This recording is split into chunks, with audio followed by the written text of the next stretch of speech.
السلام عليكم ورحمة الله وبركاته. الحمد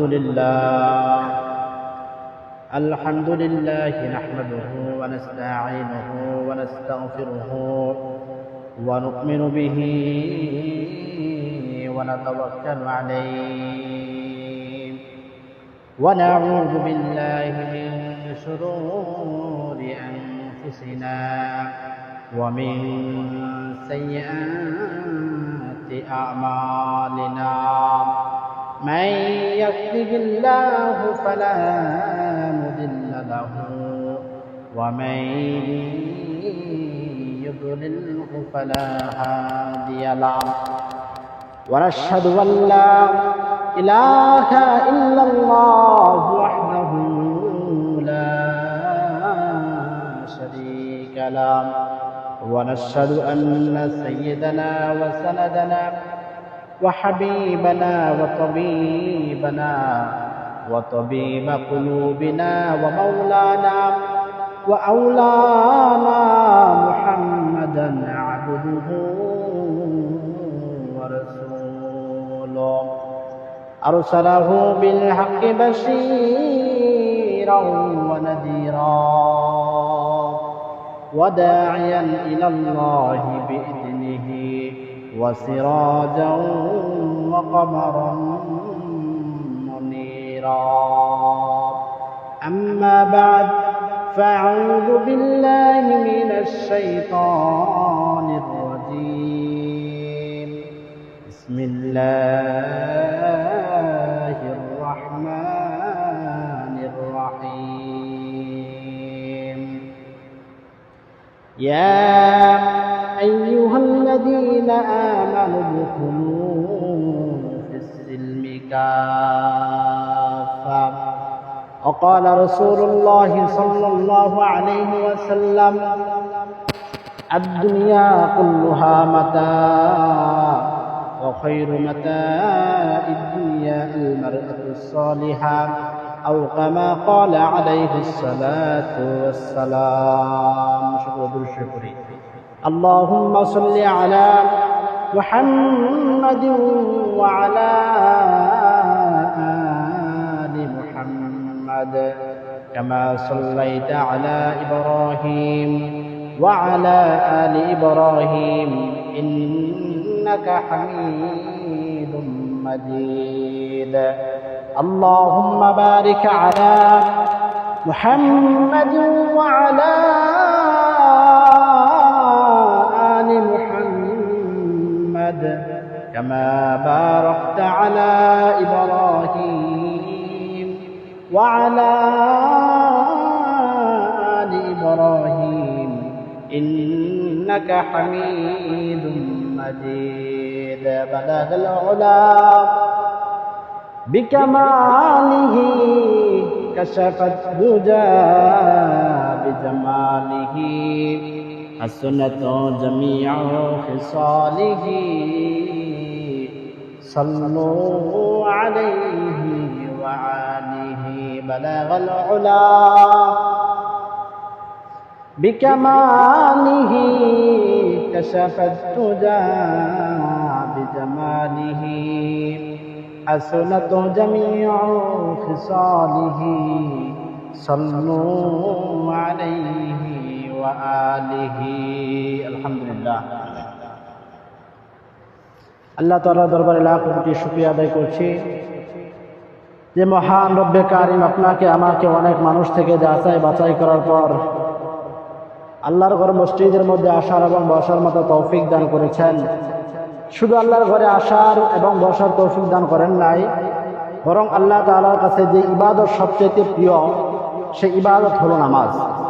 যে নামাজের মাধ্যমে আল্লাহ তাআলা বান্দা আল্লাহর অধিক নিকটবর্তী হয়, এরকম একটা গুরুত্বপূর্ণ ইবাদত আল্লাহ তাআলা আপনাকে আমাকে আদায় করার জন্য আল্লাহর ঘর মসজিদের মধ্যে একত্রিত করেছেন। এই জন্য অন্তরস্থল থেকে এই কালিমাতুর শুকরিয়া আদায় করে বলে আলহামদুলিল্লাহ। মুহতারাম হাজিরিন, আমি আপনাদের সামনে যে আয়াত এবং হাদিস তিলাওয়াত করলাম, আল্লাহ তাআলা যদি তৌফিক দান করেন সেই আয়াত এবং হাদিসের আলোচনায় কিছু আলোচনা করব ইনশাআল্লাহ তাআলা। দেখেন, আপনাকে আমাকে আল্লাহ তাআলা সৃষ্টি করেছেন। এখন সবসময় প্রশংসা করতে হবে কার? আল্লাহ। কিভাবে প্রশংসা করবেন? আপনি সাধারণভাবে প্রশংসা করলে হবে না, শুধুমাত্র আলহামদুলিল্লাহ বললেন, এটার মাধ্যমে প্রশংসা শেষ নয়, বরং প্রশংসার বহু ডালপালা রয়েছে, বহু শাখা প্রশাখা রয়েছে। সেভাবে আপনার আমার আল্লাহ তাআলার প্রশংসা করতে হবে। প্রিয় হাজির, এই আসমান জমিন সব কিছু আল্লাহ তাআলা সৃষ্টি করেছেন। এই জন্য আল্লাহ তাআলা হলেন এগুলোর স্রষ্টা, আর আমরা হলাম সৃষ্ট। আল্লাহ তাআলা সব কিছু সৃষ্টি করেছেন, এগুলোর জন্য আল্লাহ তাআলার কাছে আমাদের শুকরিয়া আদায় করতে হবে। তো কিভাবে আল্লাহ তাআলা সৃষ্টি করেছেন? যে কোন নাস্তিক যদি আপনাকে বলে যে আসমান জমিন নিজ থেকে সৃষ্টি হয়েছে, এগুলো আমরা মানি না, এগুলোর পিছনে কোনো স্রষ্টা নেই। তো এমন একটা ঘটনা ঘটেছে, আপনার আমার ইমামুল আজম উমর ইবনে সাবিত, যে ইমামুল আজম আবু হানিফা রাহমাতুল্লাহি আলাইহির সম্পর্কে বলা হয়, আবু হানিফা বুদি ইমামে বাসফা আসিরাদে উম্মতানে মুস্তাফা। হযরত ইমামুল আজম আবু হানিফা রাহমাতুল্লাহি আলাইহি হলেন উম্মতে মুহাম্মাদের জন্য বাতি স্বরূপ। একটা মানুষ যদি অন্ধকার রাতের ভিতর চলতে থাকে, অন্ধকারের কারণে সে তার লক্ষ্যের মধ্যে বুঝতে পারবে না। এমনি ভাবে যদি ইমামুল আজম আবু হানিফা রাহমাতুল্লাহি আলাইহির মাসলাককে অনুসরণ করে, সর্বপ্রথম সবচেয়ে বড় ইমাম আবু হানিফা রাহমাতুল্লাহি আলাইহির মাসলাককে, তার মাযহাবকে যদি কোনো মানুষ মানে, তাহলে তার জন্য জান্নাতে যাওয়া অতি সহজ হয়ে যাবে। প্রাণের ভাই আমার, আপনি আমি যেই মাযহাবের অনুসরণ করি, সেই মাযহাবের ইমামের নাম হলো নুমান ইবনে সাবিত, ইমামুল আজম আবু হানিফা রাহমাতুল্লাহি আলাইহি। কত বড় ইমাম ছিলেন আপনার আমার ইমামুল আজম। ইমামুল আজমের জীবনের দিকে যদি আপনি লক্ষ্য করেন, ইমামুল আজম এত বড় ইমাম ছিলেন, ছোটবেলা থেকেই তিনি খুব জ্ঞানী ছিলেন। একটা মিসালের মাধ্যমে আপনারা বুঝেন। একবার এক বাদশাহ তার স্ত্রী রাতের বেলায় আসমানের ছাদের মধ্যে দাঁড়িয়ে আসমানের চাঁদ দেখতেছে। বাদশাহ হঠাৎ করে তার স্ত্রীকে বলল, স্ত্রী, তুমি যদি চাঁদের চাইতে সুন্দর না হও তাহলে তুমি তালাক। বাদশাহ যখন তার স্ত্রীকে এই কথা বললো, এবার বাদশাহ চিন্তা করতেছে, আমি আমার স্ত্রীকে বললাম, স্ত্রী তুমি যদি চাঁদের চাইতে সুন্দর না হও তাহলে তুমি তালাক। এখন বাদশাহ চিন্তা করতেছে, মানুষ তো কোনো সময় চাঁদের চাইতে সুন্দর হতে পারে না, এই কারণে মনে হয় আমার স্ত্রী আমার প্রিয়তমা তালাক হয়ে গেছে। এই চিন্তায় বাদশাহ পেরেশানি হয়ে জামানার যত বড় বড় আলেম ছিল, যত বড় বড় মুফতি এনে কেরাম ছিল, সকলের কাছে ফতোয়া জিজ্ঞাসা করতেছে, হুজুর আমি তো আমার স্ত্রীকে বললাম, তুমি যদি আসমানের চাঁদের চাইতে সুন্দরী না হও তাহলে তুমি তালাক। হুজুর এখন আপনার কাছে আমার জানার বিষয় হলো, আমার স্ত্রী কি তালাক হয়ে গেছে নাকি? এবার সবচেয়ে বড় মুফতি সাহেবের কাছে গেছে, তিনিও বলতেছেন, আপনি যে শর্ত করেছেন আপনার স্ত্রী যদি আকাশের চাঁদের চাইতে সুন্দর না হয় তাহলে তালাক। সুতরাং মানুষ কোনো সময় চাঁদের চাইতে সুন্দর হতে পারে না। ও রাজা বাদশাহ শুনে রাখেন, আপনার স্ত্রী তালাক হয়ে গেছে। এই কথা যখন বলল, বাদশার মনটা আরো খারাপ হয়ে গেছে। এবার বাদশাহ শুধু এক মুফতি সাহেবের কাছে ক্ষান্ত হন নাই, বরং তিনি এক মুফতি সাহেব একটা ফতোয়া দিয়েছে। এবার তিনি যখন শুনলেন এই মুফতি সাহেবের চাইতে অপর এলাকার মধ্যে আরো বড় মুফতি থাকে, মুফতি আজম, তখন তিনি ওই মুফতি সাহেবের দরবারের মধ্যে চলে যায়। যাওয়ার পর মুফতি সাহেব বলে, হুজুর আমি তো আমার স্ত্রীকে এরকম কথা বলেছি, এখন আপনি আমাকে ফতোয়া দেন, আমার স্ত্রী আমার জন্য হারাম হয়েছে কিনা। প্রাণের ভাই আমার কথাগুলো মনোযোগ দিয়ে শুনবেন। মুফতি আজমের কাছে যখন বাদশাহ গেল, মুফতি আজম বাদশাহকে ফতোয়া দেও, বাদশাহ মহোদয়, আপনি আপনার স্ত্রীর তালাকের সঙ্গে যে চাঁদকে শর্ত করেছেন, আমরা দেখি দুনিয়ার মধ্যে যত বস্তু রয়েছে, দুনিয়ার মধ্যে যত জিনিস রয়েছে, সবচাইতে চাঁদটা হলো সবচাইতে বেশি সুন্দর। আপনারা যদি 14 তারিখ রাতে লক্ষ্য করেন, 14 তারিখ রাতের আকাশটা এত সুন্দর থাকে, আকাশের মধ্যে পূর্ণিমার চাঁদটাই পরিমাণ সুন্দর থাকে। চাঁদের দিকে তাকাইলে মনে হয় চাঁদটাই বুঝি পৃথিবীর সবচেয়ে সুন্দর, অপর যত জিনিস রয়েছে সব মনে হয় বেশ সুন্দর। এই জন্য মুফতি সাহেব ফতোয়া দিলেন, বাদশাহ আপনি যে আপনার স্ত্রীকে তালাক দিয়েছেন, সুতরাং আপনার স্ত্রী তালাক হয়ে গেছে। এই মুফতি আজম যখন এই ফতোয়া দিলেন, বাদশার মনটা আগের চাইতে আরো বেশি খারাপ হয়ে যায়। বাদশা চিন্তা করে, এত বড় মুফতি সাহেব ফতোয়া দিয়েছেন, আমার স্ত্রী বোধহয় তালাক হয়ে গেছে, আর মনে হয় স্ত্রীকে রজাত করার সুযোগ বোধ আমার জন্য নেই। এবার বাদশা মনটা খুব খারাপ অবস্থায় সে তার বাড়ির মধ্যে ফিরে এসেছে। বাড়ির মধ্যে ফিরে আসার পর যখন 2 দিন 3 দিন চলে গেল, তার মনটা খুব খারাপ। এবার সে শুনতে পাই অমুক এলাকার মধ্যে নাকি এর চাইতে বড় একজন আলেম আছে, তার দরবারে গেলে মনে হয় আমি আমার স্ত্রীকে আবার পুনরায় আমার কাছে আনতে পারবো। হুজুর মনে হয় ভালো একটা ফতোয়া দিবেন। এই ফতোয়ার আশায় এই বাদশা ওই হুজুরের দরবারের মধ্যে চলে যায়। প্রাণের ভাই, আমার অবস্থাটা কেমন দাঁড়ায়?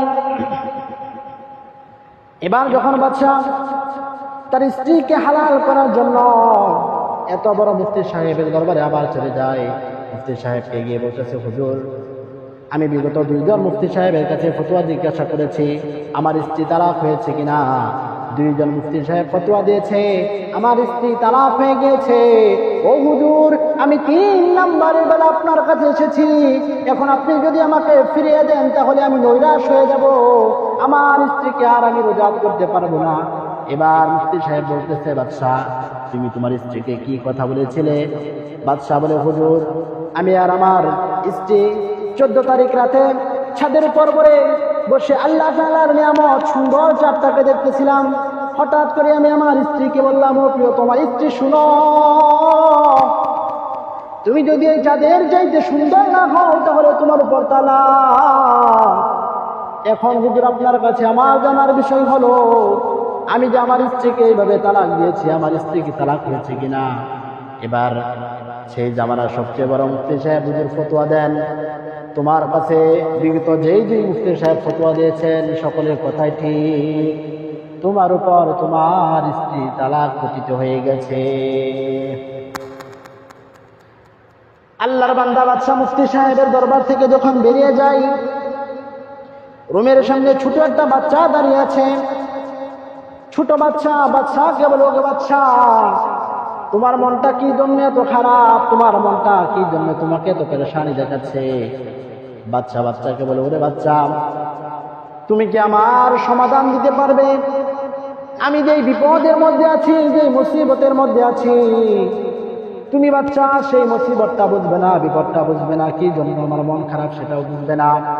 বাচ্চা বলে, ওরে বাচ্চা, তুমি আমার কাছে বলে দেখো না আমি তোমাকে কোনো সমাধান দিতে পারি কিনা। বাচ্চাকে বলে, ও বাচ্চা, তুমি সমাধান দিতে পারবে না। বাচ্চা বলে, তুমি আমাকে বলেই দেখো না আমি তোমার কাজের সমাধান দিতে পারি কিনা। এবার বাচ্চাকে বলতেছে, হে বাচ্চা শোনো, আমি হইলাম অমুক দেশের বাদশা। আমি একদিন আমার প্রিয়তমা স্ত্রী, আদরের স্ত্রীকে নিয়ে মহাব্বত করে ভালোবেসে 14 তারিখ রাতে ছাদের উপর বসে আল্লাহ তাআলার নিয়ামত আসমানের চাঁদ দেখতেছি। দেখতে দেখতে প্রেমালাপ করতে হঠাৎ করে আমি আমার স্ত্রীকে বললাম, ও প্রিয়তমা স্ত্রী, তুমি যদি এই চাঁদের চাইতে সুন্দরী না হও তাহলে তুমি তালাক। ও বাচ্চা শোনো, আমি বিগত 2 জন মুফতি সাহেবের কাছে গিয়েছি, সকলেই ফতোয়া দিয়েছে আমার স্ত্রী নাকি তালাক হয়ে গেছে। এবার শুনলাম তোমার উস্তাদ নাকি খুব বড় আলেম, ওনার কাছে আসলাম, উনি মনে হয় আমাকে এমন একটা সমাধান দিবেন যে সমাধান পেয়ে আমি খুশি হয়ে যাব। আমি মনে করলাম উনি মনে হয় আমাকে এমন একটা ফতোয়া দিবেন যেই ফতোয়া পেয়ে আমি বাদশা খুশি হয়ে যাব, আমি আমার প্রিয়তমা স্ত্রীকে আবার আমার কাছে ফিরিয়ে আনতে পারবো। এই উদ্দেশ্য নিয়ে, এই আশা নিয়ে আমি তোমার উস্তাদের দরবারে এসেছিলাম। বাদশার বর্ণনা, বাদশা বলে, ওরে বাচ্চা, অবস্থাটা কি হয়েছে জানো নি? অবস্থাটা এমন হয়েছে, পূর্বের 2 মুফতি সাহেব যে ফতোয়া দিয়েছেন, 3 নাম্বার তোমার এত বড় উস্তাদ, তিনিও ফতোয়া দিয়েছেন আমার স্ত্রী নাকি তালাক হয়ে গেছে। ও বাচ্চা, এই জন্য আমি ব্যর্থ হয়ে বাচ্চা তোমার উস্তাদের দরবার থেকে বেরিয়ে যাচ্ছি, এই জন্য বুঝি আমার মনটা খুব খারাপ। এবার আপনার আমার ইমাম নোমান ইবনে সাবিত বাচ্চাকে বলে, ওহে বাচ্চা, তুমি যাও আমার উস্তাদকে গিয়ে বলো তোমার স্ত্রী তালাক হয় নাই। বাচ্চা বলে, ও বাচ্চা, এত বড় বড় মুফতি সাহেব ফতোয়া দিয়েছেন তালাক হয়ে গিয়েছে, আর তুমি ছোট একটা বাচ্চা বলতেছ আমার স্ত্রী তালাক হয় নাই, বিষয়টা বুঝলাম না। আপনার আমার কত বড় ইমাম নোমান ইবনে সাবিত ছোটবেলায় থেকে ফতোয়া দিতে শুরু করেছেন। ছোটবেলায় থেকে উনার জ্ঞান গরিমা এত গভীর ছিল, সমস্ত মুফতি সাহেব যেখানে হার মেনে গিয়েছে, আপনার আমার মাযহাবের ইমামুল আযম নোমান ইবনে সাবিত ছোট বাচ্চাকে বলে, যাও উস্তাদকে গিয়ে বলো তোমার স্ত্রী তালাক হয় নাই। এবার বাদশা উস্তাদের দরবারে গিয়ে বলে, হুজুর আপনি যে বলেছেন আমার স্ত্রী তালাক হয়ে গিয়েছে, আপনার দরজা দিয়ে যখন আমি বের হয়ে যাই, আপনার এক ছোট্ট বাচ্চা সে বলে আমার স্ত্রী নাকি তালাক হয় নাই। হুজুর আমার জানার বিষয় হলো এখন আমার স্ত্রী তালাক হয়েছে কিনা বিষয়টা একটু স্পষ্ট করে বলেন। এবার হুজুর বাদশা বলে, বাদশা যে বাচ্চাটাকে তোমাকে এই কথা বলেছে তার নাম কি? বাদশা বলে তার নাম নাকি নোমান ইবনে সাবিত। এবার হুজুর বিপাকের মধ্যে পড়ে যায়। উস্তাদ চিন্তা করে, নোমান যখন একটা কথা বলেছে অবশ্যই তার ভিতরে কোন উদ্দেশ্য আছে, লক্ষ্য আছে। উস্তাদ নোমানকে ডেকে, ও নোমান, তুমি নাকি ফতোয়া দিয়েছ বাদশার স্ত্রী তালাক হয় নাই, তাহলে তুমি বিষয়টা একটু স্পষ্ট করে দাও। নোমান ইবনে সাবিত সাধারণ কোনো মানুষ না, আপনার আমার মাযহাবের ইমাম, হানাফি মাযহাবের ইমামুল আযম আবু হানিফা রাহমাতুল্লাহি আলাইহি ছোট্ট মানুষ। তখন উস্তাদকে বলে, উস্তাদ এই মাসআলার সমাধান আমি এখন দিব না, বরং আপনি এলাকার মধ্যে যত মুফতিয়ানে কেরাম আছে সকলকে একসাথে জড়ো করেন, তারপরে আমি মাসলার ফতোয়া দিব, সমাধান দিব। এবার উস্তাদ একটা দিন নির্ধারণ করলেন। দিন নির্ধারণ করার পর সমস্ত মুফতিয়ানে কেরামদেরকে একত্রিত করলেন। মুফতিয়ানে কেরামে যখন একটা বৈঠক বসল, ইমামুল আযম আবু হানিফা রাহমাতুল্লাহি আলাইহিকে ডেকে আনা হলো।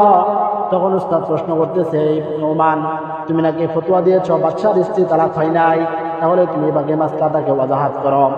এবার ইমাম নোমান ইবনে সাবিত ইমামুল আযম আবু হানিফা রাহমাতুল্লাহি আলাইহি বলেন, ঠিক আছে আমি আমার মাসলাটাকে ওয়াজাহাত করতেছি। এবার ইমামুল আযম আবু হানিফা রাহমাতুল্লাহি আলাইহি সমস্ত মুফতিয়ানে কেরামের সামনে সূরাতুত তিন তেলাওয়াত করা শুরু করে দেয়। আপনার আমার মাযহাবের ইমাম কত বড় ইমাম ছিলেন, যেখানে সমস্ত মুফতিয়ানে কেরাম হার মেনেছে, সেখানে তিনি ফতোয়া দেওয়া শুরু করে দিয়েছেন। সমাধানটা কিভাবে দিয়েছেন?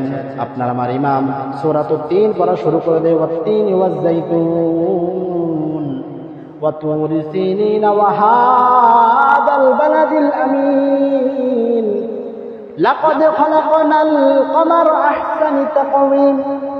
ইমামুল আযম আবু হানিফা রাহমাতুল্লাহি আলাইহি সূরা ৩ পড়তেছেন আর বলতেছেন, যখন আয়াত আসলো লাকাদ খালাকনাল ইনসানা ফি আহসানি তাকওয়িম, তখন ইমাম সাহেব লাকাদ খালাকনাল কমারা ফি আহসানি তাকওয়িম বলল। মুফতিয়ানে কেরাম সকলে লোকমা দিতে শুরু করলো। ইমামুল আযম আবার বলল লাকাদ খালাকনাল কমারা ফি আহসানি তাকওয়িম। মুফতিয়ানে কেরাম দ্বিতীয়বার আবার লোকমা দিয়ে তারা বলতে লাগলো লাকাদ খালাকনাল ইনসানা ফি আহসানি তাকওয়িম। ইমামুল আযম তৃতীয়বার আবার পড়লেন লাকাদ খালাকনাল কমারা ফি আহসানি তাকওয়িম। এবার সমস্ত মুফতিয়ানে কেরাম বুঝে গেলেন আসলে আল্লাহ তাআলা পবিত্র কোরআনের মধ্যে বলেছেন লাকাদ খালাকনাল ইনসানা ফি আহসানি তাকওয়িম। আমি আল্লাহ পৃথিবীর মধ্যে যত সৃষ্টি রয়েছে সব সৃষ্টির মধ্য থেকে সুন্দর করে মানুষকে সৃষ্টি করেছি। সুবহানাল্লাহ। প্রাণের ভাই আমার, এত বড় ঘটনা দ্বারা আপনাদেরকে কি বুঝাইলাম? আপনাদেরকে বুঝাইলাম আপনি আমি যে মাযহাবের অনুসরণ করি সেটা কোনো সাধারণ মাযহাব নয়। আপনি আমি যে মাযহাবের কিতাবাদি পড়ি সেটা কোনো সাধারণ মাযহাব নয়, বরং আপনার আমার মাযহাব হলো যত মাযহাব রয়েছে সব মাযহাবের চেয়ে শক্তিশালী মাযহাব।